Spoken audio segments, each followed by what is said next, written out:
Hello, I was really in the mood for some potato soup today, and I'm going to show you some little tricks you can do to have a nice savory soup and a thick soup without adding dairy products to it or even plant milks. We're going to find a way to have a creamier potato soup. And one of the ways to make it savory, as you might have picked up on this when I've done some other things before, is to put a little cabbage in it. So I had a half of a red onion. You don't have to use red, it's just what was in my refrigerator. I have a half of a red onion that I've diced, and then just about a cup of chopped cabbage. So I'm just gonna let this saute and we'll be right back.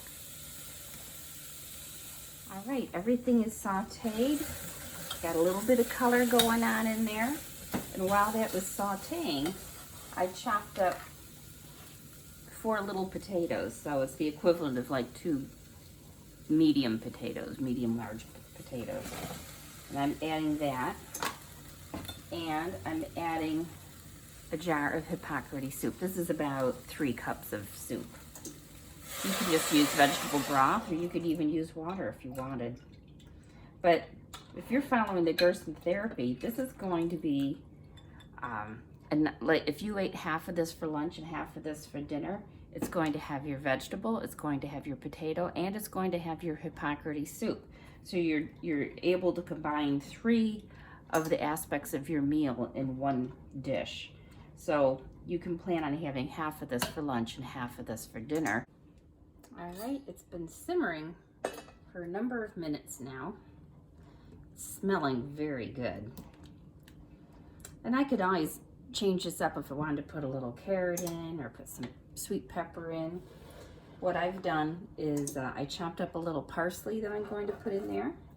About a tablespoon or 2, somewhere around there. Just grabbed a little hunk and chopped it up. And believe it or not, that's just 1 medium potato, but I grated it.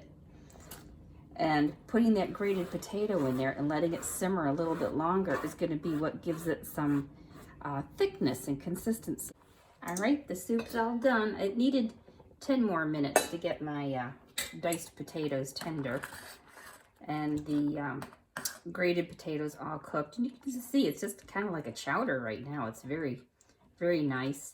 And I've got while this was simmering, I got my salad made for tonight. I haven't tossed it yet. I need to put it in a bigger bowl. Underneath, it's my chopped lettuce, greens, and arugula.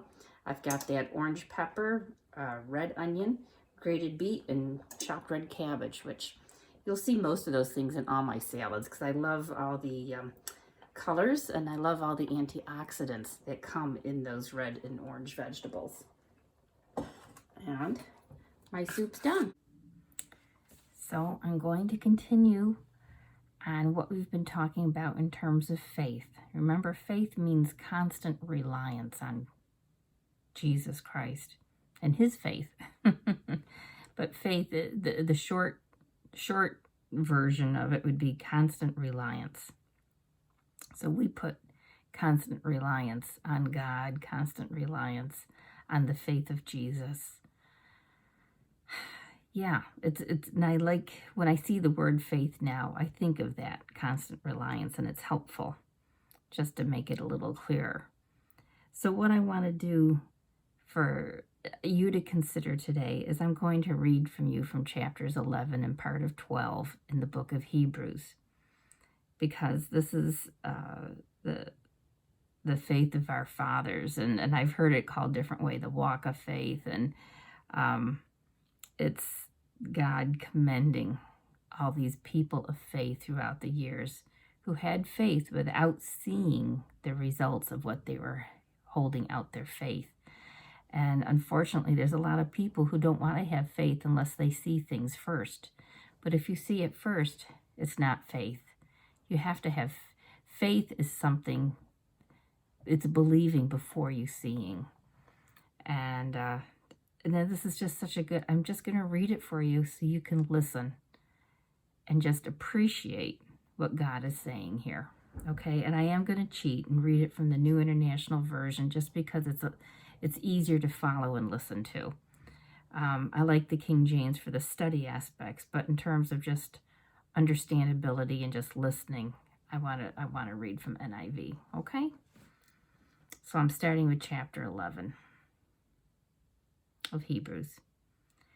Now faith is being sure of what we hope for and certain of what we do not see. This is what the ancients were commended for. By faith, we understand that the universe was formed at God's command, so that what is seen was not made out of what was visible. By faith, Abel offered God a better sacrifice than Cain did. By faith, he was commended as a righteous man when God spoke well of his offerings. And by faith, he still speaks, even though he is dead. By faith, Enoch was taken from this life, so that he did not experience death. He could not be found because God had taken him away.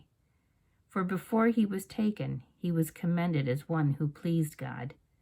And without faith, it is impossible to please God, because anyone who comes to him must believe that he exists, and that he rewards those who earnestly seek him.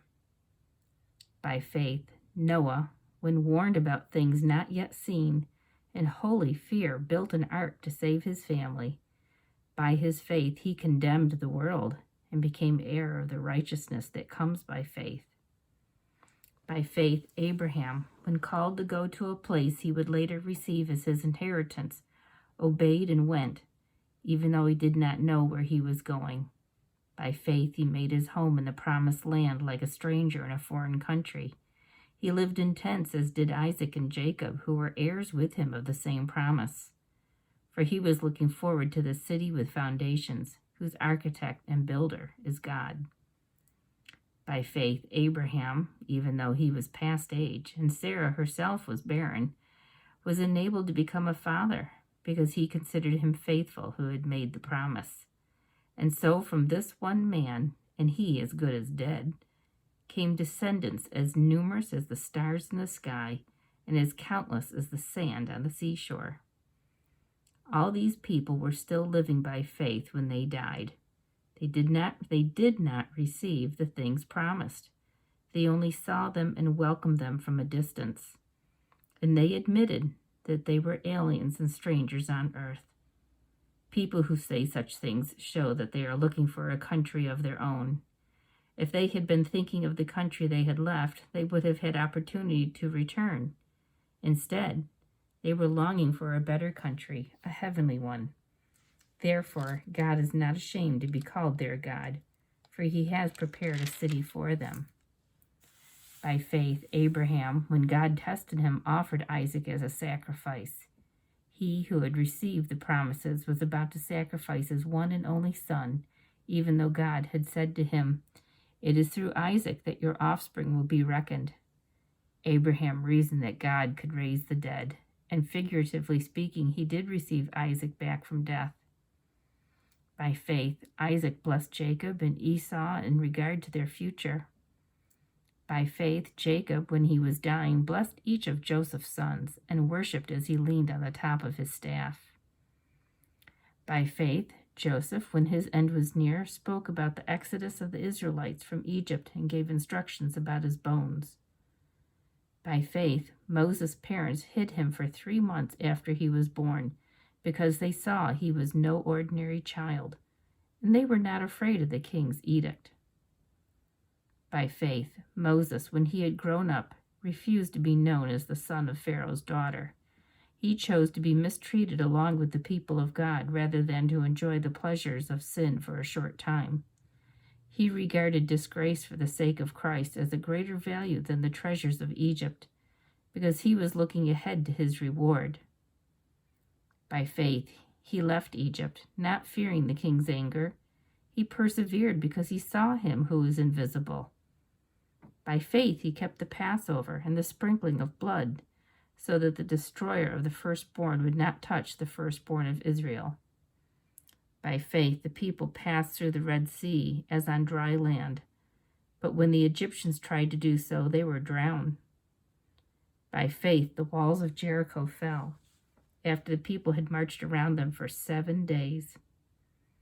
By faith, the prostitute Rahab, because she welcomed the spies, was not killed with those who were disobedient. And what more shall I say? I do not have time to tell about Gideon, Barak, Samson, Jephthah, David, Samuel, and the prophets, who through faith conquered kingdoms, administered justice, and gained what was promised, who shut the mouths of lions, quenched the fury of the flames, and escaped the edge of the sword, whose weakness was turned to strength, and who became powerful in battle and routed foreign armies. Women received back their dead, raised to life again. Others were tortured and refused to be released so that they might gain a better resurrection. Some faced jeers and flogging, while still others were chained and put in prison. They were stoned, they were sawed in two, they were put to death by the sword. They went about in sheepskins and goatskins, destitute, persecuted, and mistreated. The world was not worthy of them. They wandered in deserts and mountains and in caves and holes in the ground. These were all commended for their faith, yet none of them received what had been promised. God had planned something better for us, so that only together with us would they be made perfect. Therefore, since we are surrounded by such a great cloud of witnesses, let us throw off everything that hinders and the sin that so easily entangles, and let us run with perseverance the race marked out for us. Let us fix our eyes on Jesus, the author and perfecter of our faith, who for the joy set before him endured the cross, scorning its shame, and sat down at the right hand of the throne of God. Consider him who endured such opposition from sinful men, so that you will not grow weary and lose heart.